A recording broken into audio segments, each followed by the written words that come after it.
حدیث میں آتا ہے کہ جس کے اندر 4 خصلتیں ہیں وہ منافق ہے۔ کون کون سی؟ جب بولے تو جھوٹ بولے، اور جب اس کے پاس امانت رکھی جائے تو خیانت کرے، جب وعدہ کرے تو پورا نہ کرے، اور جب کسی سے لڑے تو گالیاں بکے۔ فرمایا جس کے اندر یہ 4 خصلتیں ہیں وہ کامل منافق ہے، اور جس میں ان 4 خصلتوں میں سے کوئی ایک خصلت ہے تو اس میں نفاق کا کچھ حصہ موجود ہے۔ اب میں اور آپ اپنے آپ کو کٹہرے میں رکھ لیں۔ قرآن مجید فرقان حمید کی تعلیمات، اللہ کے رسول علیہ السلام کی تعلیمات کو سننے کا مطلب یہ نہیں ہوتا کہ صرف کانوں کی لذت لیں اور چلے جائیں۔ اپنے ضمیر میں عدالت لگایا کریں اور ہم دیکھیں کہ ہمارے اندر کیا ان خصلتوں میں سے کوئی خصلت تو نہیں آ گئی، کیا ہماری زبان پہ غلیظ لفظ تو نہیں آتے، ہم گالیاں تو نہیں دیتے، ہم وعدہ کر کے اس وعدے کو توڑتے تو نہیں، وعدہ وفائی نہ کرنا یہ تو ہمارے اندر نہیں آ گیا،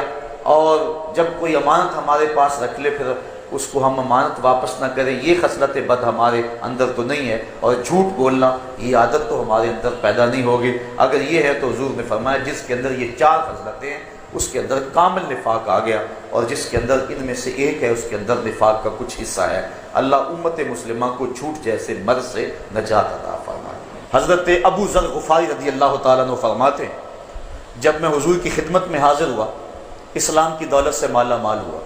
آقا کریم نے مجھ سے وعدے لیے، ایک تو حق کہنا چاہے قیامت آ جائے، دوسری بات خدا کے راستے میں ملامت کرنے والے کی ملامت سے نہیں ڈرنا۔ ابن حشام دیگر جو سیرت نگار ہیں انہوں نے اس روایت کو تفصیل کے ساتھ بیان کیا۔ فرماتے ہیں کہ میں حضور کی بارگاہ میں اسلام کی دولت سے مالا مال ہونے کے بعد سین حرم میں آیا، چونکہ رہنے والے مدینے کے تھے اور اسلام قبول کیا مکے میں آ کر۔ صنادید قریش اپنی نشستیں بچھائے بیٹھے ہوئے تھے، اور میں کعبۃ اللہ کی دیوار کے ساتھ کھڑا ہو گیا، اور میں نے اونچی زبان سے کہا لوگوں گواہ ہو جاؤ میں محمد عربی پر ایمان لے آیا ہوں۔ فرماتے ہیں ابھی لفظ میرے مکمل نہیں ہوئے تھے، مجھے نہیں پتا چلا کہ کہاں سے میرے اوپر پتھر برسنے لگے اور مجھے مارا پیٹا جانے لگا، اس قدر کہ میں لہو لہان ہو گیا اور موت کے بالکل قریب تھا کہ حضرت عباس بن عبد المطلب رضی اللہ تعالیٰ عنہ نے زور سے کہا اے قریش کے سرداروں اپنی معیشت پہ ترس کھاؤ، یہ شخص بنو غفار سے ہے، اور شام کو جو تمہارے قافلے جاتے ہیں وہ مدینے کے قریب سے گزر کے جاتے ہیں، اگر تم نے شخص کو قتل کر دیا تو یہ اپنی معیشت کا قتل ہوگا، تمہارا کوئی قافلہ سلامتی سے گزر نہیں سکے گا، اس لیے اس شخص کی بات نہیں ہے معیشت کی بات ہے۔ کہتے انہوں نے میرے اوپر ترس کھایا اور مجھے چھوڑ دیا، میں آب زمزم کے ساتھ زخموں کو دھویا اور پھر چادر لی اور سین حرم میں لیٹ گیا۔ اب سنیے لفظ اگلے، حضرت ابو ذر غفاری فرماتے ہیں پھر ساری رات مجھے نیند نہ آئی، خیال آتا ہے شاید نیند اس لیے نہ آئی ہوگی کہ زخم دکھتے ہوں گے، خون رستا ہوگا، لیکن ابو ذر غفاری رضی اللہ تعالیٰ عنہ سے پوچھئے، کہتے ہیں مجھے نیند اس وجہ سے نہ آئی کہ دن نہیں چڑھ رہا تھا، مجھے اتنا لطف آیا تھا مال کھانے میں، راہ خدا میں جو زخم آئے تھے ان کی لذت ایسی تھی، میرا جی چاہتا تھا کہ جلدی دن چڑھے، قریش دوبارہ آ کے اپنی مسندوں پہ بیٹھے اور میں کعبے کی دیوار کے ساتھ کھڑے ہو کے دوبارہ رب کی توحید اور رسول کریم کی رسالت کا اقرار کروں،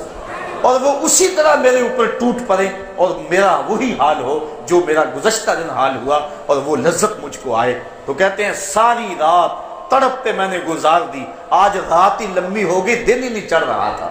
اور یوں ساری رات انتظار کرتا رہا، صبح ہوئی دھوپ چمکی تو میں کعبۃ اللہ کی دیوار کے ساتھ کھڑے ہو کے جو کل جملے کہے تھے وہ آج کہے، اور پھر دوبارہ وہ میرے اوپر ٹوٹ پڑے اور مجھے وہ مارتے رہے، اور حضرت عباس ابن عبد المطلب رضی اللہ تعالیٰ عنہ دوبارہ مزاحمت کر کے میری جان چھڑائی، اور پھر میں نے زخموں کو دھویا، اور اگلی رات پھر میں اگلے دن کے انتظار میں لیٹا رہا کہ وہ لمحے آئیں اور دوبارہ مجھے راہ خدا میں پیٹا جائے۔ یہ ہیں وہ لوگ جنہوں نے راہ خدا کے اندر سب کچھ قربان کر دیا۔ تو ان کو منافق ہنستے تھے آپس کی مجلسوں کے اندر، وہ کہتے ہیں یہ بے وقوف ہیں، اللہ فرماتا ہے یہ بے وقوف نہیں ہے، تم بے وقوف ہو اور تم اس لذت سے آشنا ہی نہیں ہو۔ اللہ تعالیٰ مجھے آپ کو اپنی رحمتوں کے حصار میں رکھے، اور اللہ ہمارے ایمان کو وہ قوت اور تقویت عطا فرمائے کہ ہم نبی اور اس کے پیارے محبوب علیہ السلام اور اللہ جل شانہ کے لیے اپنا سب کچھ قربان کرنے کے لیے ہر وقت تیار